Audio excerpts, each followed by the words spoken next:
certainly deserving of all of the credit. He scored 30 or more in all 3 series-clinching wins in this postseason. If he does it again in the finals, that would set a new record. But look at the company he has already joined. I mean, you're talking about basketball royalty. LeBron, Steph, Kobe, Bird, and Mikan. And after the game, the MVP showing gratitude to those around him. So I want to thank my teammates. Without them, I'm nothing. Clear as day. I don't have 124 points by myself. I love these guys to death. Now, with all that being said, this is a step in the right direction, but we have a lot more work to do, and we know that, and that's what we're focused on. So let's buckle up and get ready. So look, I mean, far be it from me, this is not about me, but if I were to have written his speech, I would have written literally every word he hits all the right notes. said. He says all the time. All the time. Everything right. Job's not done. Give credit to your teammates. All the time. Winning or losing, as opposed to we looked at the video from Ant-Man. Right.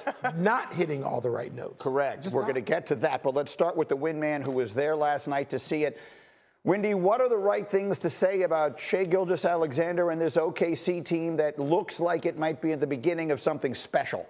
I got to tell you, in the first half of this game last night, Naz Reid and Julius Randle were in hell. They couldn't even stay on their feet. What the Thunder did to the Wolves, they brought them to their knees on the offensive end of the court. It was incredibly impressive, incredibly humbling for the Wolves, who are a very good team. And they really took their foot off the gas. If they wanted to, this score could have been anything that they wanted it to be. And that's not a criticism of Minnesota. That's just where this team is. They are playing their best basketball right now. And I'm just going to put it like this, since I'm out here in the Midwest and they know a little bit about steakhouses here.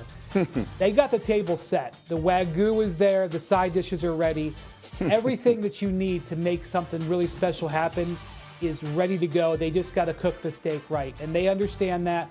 They understand that nothing is given. This is an organization that I was here 13 years ago where they thought they were at the beginning of a long run, and then their plans went awry. So they appreciate what they've got, and they appreciate that there's still a lot more to do. It's very impressive to be around this team. In those days, they had 3 young stars, right? And they had Kevin Durant, Russell Westbrook, and James Harden. The feel of this is totally different, right? We all remember those teams and covering them because they all felt like they were players, like they were going to be the guy, and that you can't have 3 of those on one team. In this case, at least at this stage of their development, it feels like each of them, the 3 great players with SGA and J. Will and Chet Holmgren, they all understand sort of where they fit into the scheme of this. They understand who the alpha is. Not just understand it, they're fine with it. You can see that. You can see the way they interact with Shai. You can see the way they look at him. You can hear the answers to questions. I mean, Chet and J. Will's, I'm sorry, J-Dub, J. Will's here, and J-Dub seem very, I hate to use the word content, but right now, and things can go awry, Greeny. Yeah. We see people, evolve and change. It doesn't look like those 3 guys are going to have that happen to them anytime soon. Let's put it that way. We're obviously going to talk about SGA, MVP. We'll talk about J-Dub and his performance, obviously Chet. But the pieces they have defensively are so interchangeable, there's nowhere to go. It's like a pillow over your face being suffocated. That's what all these guys experienced last night. That's why Anthony Edwards was minus 29. There was nowhere for him to go on the court. And when Lou Dort is picking you up full court, when he's turning you 3 or 4 times, when they can switch, and then Hartenstein, who can be long and tall on the perimeter, that's one of the reasons why historically the numbers prove that they're one of the best defensive teams we have in NBA history. Yeah, and I would add to that, Jay, I mean, you look at the way Alex Caruso showed his versatility through not just this series, but even you go back to the Denver series, and he's the vet, right? He adds some of the experience from his championship run with the Lakers. I just think, to me, and Mark Dagnall said this to me, or to us rather. I had a game, they were in Milwaukee earlier this season, and he appreciated so much about the way those guys bought in before the lights and the attention came. Like, they have a system, they are content, they are present, whichever word you want to use. There's complete buy-in up and down the roster. Shai obviously is a tremendous leader, but he also talked about guys like Lou Dort, who was also a part of the formative years of what we're seeing now. Yeah. Also, guys, Greeny, think about like the dominance we've seen from Jokic over the last several years. They had him in a spin cycle. He looked like he was in chaos, discombobulated.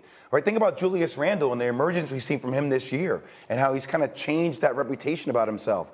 They exposed him. I mean, that's what they Just do. think about how, if they win, if they close this out, think about the confidence they're going to have beyond this. Oh, yeah. Once you win that championship, look at what the great teams do once they win. They already the youngest team to make the finals since the Bill Walton Trailblazers in 1977. So does it feel like they're just at the beginning of something? Of course, they need 4 more wins to sort of put the exclamation point on this one. On the other side, Anthony Edwards talked after getting bounced in another conference final. His team got blown out last night, and the way he handled it surprised a lot of people.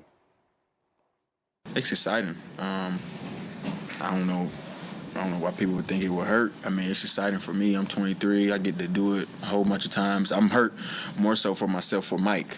I came up short for Mike. Like I said, we tried last year. We couldn't get it. We tried again this year. We're going to try again next year. But hurting is a terrible word to use. I'm good, yeah. So the Mike he's talking about is Mike Conley, who's literally sitting right next to him, who's in his late 30s and knows that unlike the 23-year-old Ant-Man, this might have been his last best chance to get there. So, Wendy, you were there covering all of this. A lot of people had a lot of different reactions to how Anthony Edwards handled that moment. What was yours? Yeah, I was in the room when this went down, and Mike Conley, that was after he was composed. He was just devastated because he's approaching 40 years old and he's approaching the end. I think he's going to come back next year. And I know when you look at this, it looks a certain way. I just have to tell you, I've been around Ant Edwards a lot over the last few years, Team USA and covering them in the playoffs. He is a lot deeper than he may come off. I think he fully does understand what is going on. I know that can come off a little flippant. I think part of it is his personality. When you understand his whole background and what he went through as a teenager, I think some of it is a bit of a defense mechanism to always be happy. And we're not going to go into that here. I understand why he's open for criticism. There's more depth there than this clip shows. I think he is hurting for Mike. And I also think he does have perspective, which is that he is only 23 and he has a lot of his career in front of him. I think the thing that the Wolves recognize is getting back to this point this year was really hard. And as they look at that team that beat them last night, they weren't just vanquished, they were impressed. And reality was a tough one last night for them. Mm-hmm. I saw you nodding as Wendy was talking there. Your thoughts on Ant-Man? Yeah, I haven't been around Ant-Man nearly as much as Brian has, but I've been around him quite a bit this year and into last season. And that's what I thought, defense mechanism. That's what comes to mind. He's 23. Yeah. I got a 17-year-old in my house. I have a 24-year-old. Okay, so you know what Yeah. this is like, Yeah. especially when you're trying to project something. You don't execute it particularly well. I'm just not one to hold that against players of this age. If he was a 28-year-old guy who had been through this a number of years and had some time to evolve, that would be one thing. Ant has not been through that. And by the way, he's sort of flippant anyway, as Brian says. And so sometimes he may keep a lot of this as he gets older, and we may just have to get used to it. What do you think, Jay? I love watching Anthony Edwards play. I'm a huge fan of his. I think he has passion. I think he has style. I think he has authenticity. At times on the court, though, his basketball IQ seems low to me.